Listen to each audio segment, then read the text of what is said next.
WrestlePro fans, I am longtime independent wrestling fan Robert. Where Brookyn at? Was a very good show as WrestlePro returned to St. Patrick's in Bay Ridge, Brooklyn for the first time since earlier this year. Due to the ambulance not arriving on time, the show didn't start till between 8:30 and 9 p.m. There was one guy dressed in the crowd as the late Randy Macho Man Savage. I don't think he stayed for the whole show. I think one kid was watching WWE Extreme Rules on his phone, and he got booed for that. But the show eventually got underway as we first had singles matches. We saw LSG accompanied the ring by his brother MSG. And LSG did battle with Dan Moff. Great opening match these two men had with each other, and Dan Moff picked up the victory as he defeated LSG with a discus lariato. Next up, we saw the Silver Sniper T.J. Crawford taking on the Phoenix GKM. Very good match these two guys delivered. The Silver Sniper T.J. Crawford defeated the Phoenix GKM. Next up, in what was scheduled to be a match for the 907 Pro Wrestling Championship, AJ Radical was set to defend the belt against the Spartan Pitbull, Nikos Ricos. Ricos hit the ring first, and he sees the female referee, and he mentioned to the crowd that she is AJ Radical's fiance, and he demanded that another referee come out and officiate the match. Good match these two guys had. Eventually, one of them bumped into referee Stephen Dumeng, but then Radical's fiance eventually came out, and there were moments where both Radical and Ricos were kicking out of pin attempts. Eventually, AJ Radical pinned Nikos Ricos to retain the 907 Pro Wrestling Championship, and I have to say, AJ Radical equals lucky bastard. Lucky bastard. She is a good-looking woman, I'll tell you that. I don't know if she's a wrestler. Or just, I don't know if she wrestles or referees. Just referees, or she also wrestles. Next up, in a Brooklyn street fight, Tony DeVito and H.C. Loke, the Carnage Crew, challenge Bronson and Boulder, the Iron Savages, for the WrestlePro Tag Team Championship. Pretty good brawl these two teams had, as they brought a crutch, a chair, garbage can was brought into play. Eventually, the Iron Savages were victorious over the Carnage Crew to retain the Tag Team Championship. At that point, they took a very quick intermission. Then, up next, we saw Anthony take on the Dominican Destroyer Vargas. Let's put it this way: the Dominican Destroyer Vargas defeated Anthony, and rather quickly, and at the time he pinned him. Let's just put it this way: I mean, I've heard the term squash match, but in this case, out in the street, they called it murder and a half. Then up next was a semifinal match in the tournament to crown WrestlePro's first ever women's champion, as we saw Freya the Slayer take on Lady Frost. Now, both ladies came to the ring sporting fur coats.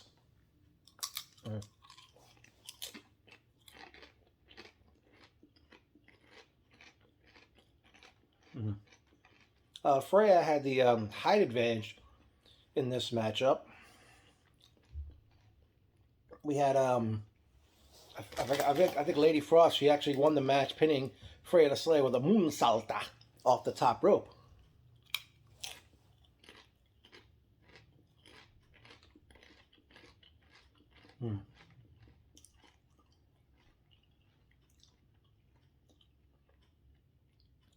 We then had then it was time for the main event, which was the 30-man Rumble to crown an interim gold champion.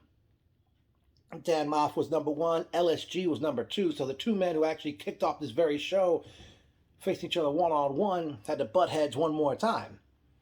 Among participants in this Rumble, we had T.J. Crawford, GKM. I actually messed up here. Before the 907 Pro Wrestling Championship match actually went on fourth. Right before that match, we saw Hot Dog Starks defeat Jay Haru. And the Haru Starks match went on after Crawford, GKM, and before the 907 Pro Wrestling Championship match. And there was a guy in the crowd dancing to Starks' music. And he was like dancing like a wussy. And if that wasn't enough, there was a guy sitting behind me who kept laughing throughout the show. I don't know what his deal was.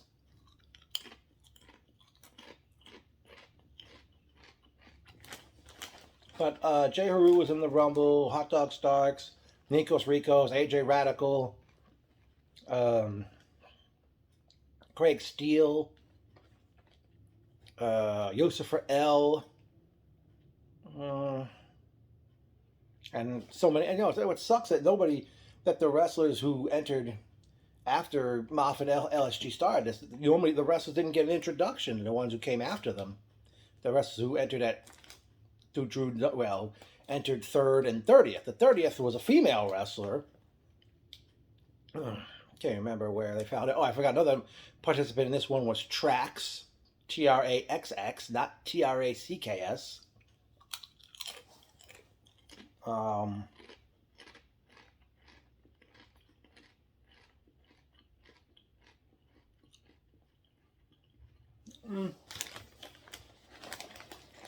Eventually, it boiled down to LSG, Moff.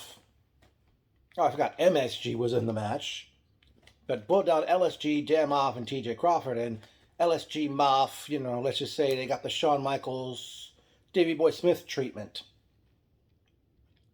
Being that Michaels and Davey Boy were the first two entrants and the last two to finish the 1995 WWF Royal Rumble, knowing that Moff and LSG started and it ended with them, and LSG eventually eliminated Moff, and before he did, some other wrestlers came out through the curtain and standing on the stage to watch the ending. And among other participants, we had Falaba, Dark S. I know he's Stephen Gibkey, but STG or something, and I apologize if I got his name wrong.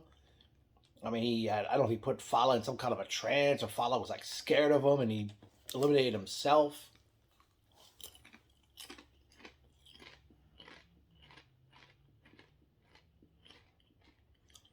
The vegan Leo Sparrow was in this mess. Brandon Downey. The Rat Bastards, I think, were in this. Colton Charles. The Savage Gentleman. Or the Savage Gent. One thing I forgot to point out is, while we were waiting for the show to start, Dave Sturcio introduced Sean Donovan, who would be commentating the show with him. I don't know if Donovan was going to be in this match or not, but LSG ended up winning this 30-person Rumble to become the interim gold champion, and he was congratulated by GKM, and I forgot who else. And good night of action, but I don't know. I say this: there was more people in the crowd for this show compared to the show in Brooklyn earlier this year, which was titled Back to Brooklyn. There were more fans here, but I don't know if the plan was to do the show in the gymnasium downstairs, and they actually did it in that room upstairs. Personal notes: it was great seeing Ryan Peterson, Kevin Matthews, Stephen Ross, William, Anthony Ellison, BJ.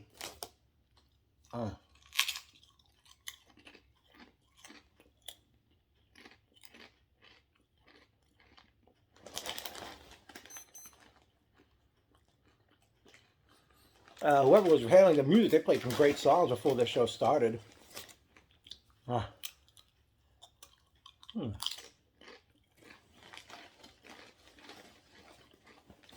I don't know. Um, since the matches couldn't get underway until the ambulance arrived, I guess there was no point in trying to have wrestlers go out there and try to cut promos to kill the time. I understand House of Glory did that at their August show because the ambulance was had yet to show up.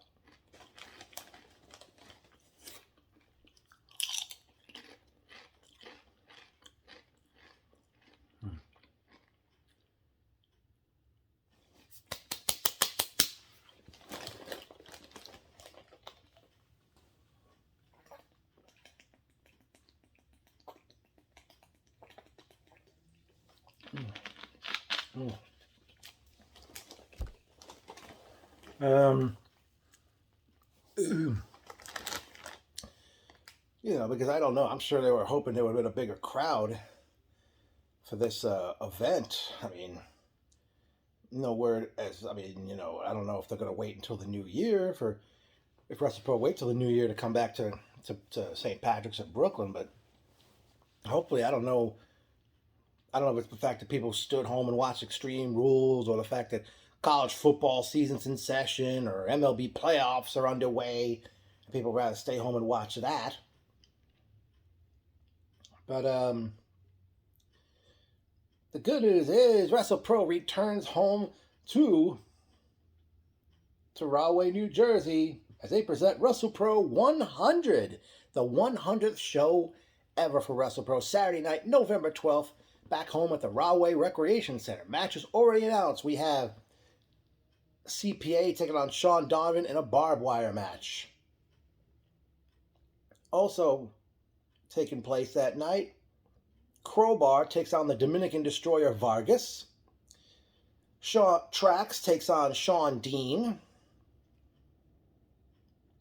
A six-way matchup, which we'll see, not sure if he's still with AEW, Kip Sabian versus Silver Sniper TJ Crawford versus Tyler Payne, not to be confused with the Tyler Payne that wrestled in the early years of NYWC, versus Action Andrade versus the Phoenix GKM versus the Bad Apple, Matt McIntosh. Wheeler Yuta takes on Brian Myers.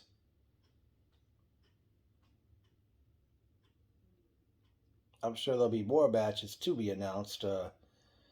Here's one match, but we only have one piece of the puzzle for it. The finals of the tournament to crown the first ever WrestlePro Women's Champion crown. Right, we already know Lady Frost is in the finals, and when WrestlePro debuts later this month in Chicago at a show called Champions of Hope, the other semifinal match, Lady Frost will meet the winner of Brandy Lauren versus Lena Cross. That's happening November 12th, the finals of the Women's Championship.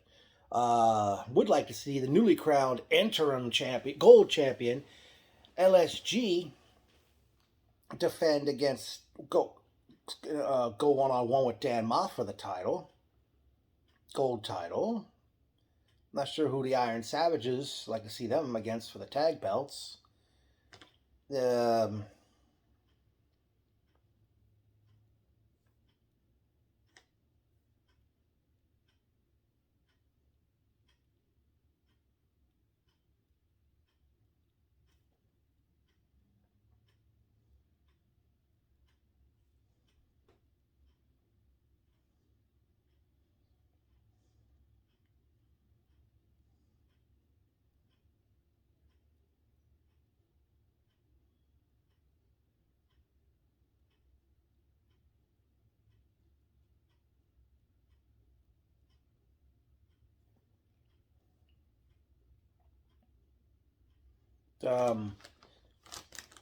I don't know if it's still around, but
Yeah, actually, I believe it's followed by the Silver Champion, I believe.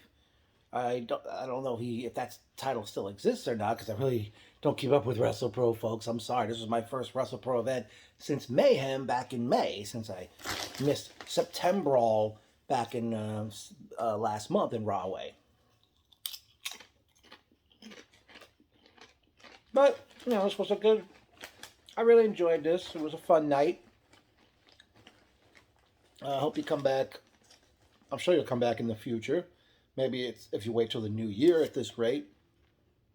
Oh, well, one memorable quote.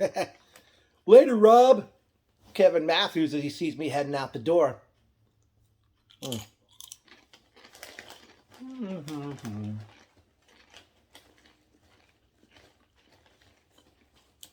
So, I can't wait for November 12th as WrestlePro makes history. As they have their 100th show, a new first ever women's champion to be crowned. And I'm sure there'll be other matches yet that have not been announced yet. WrestlePro, WrestlePro, WrestlePro, WrestlePro.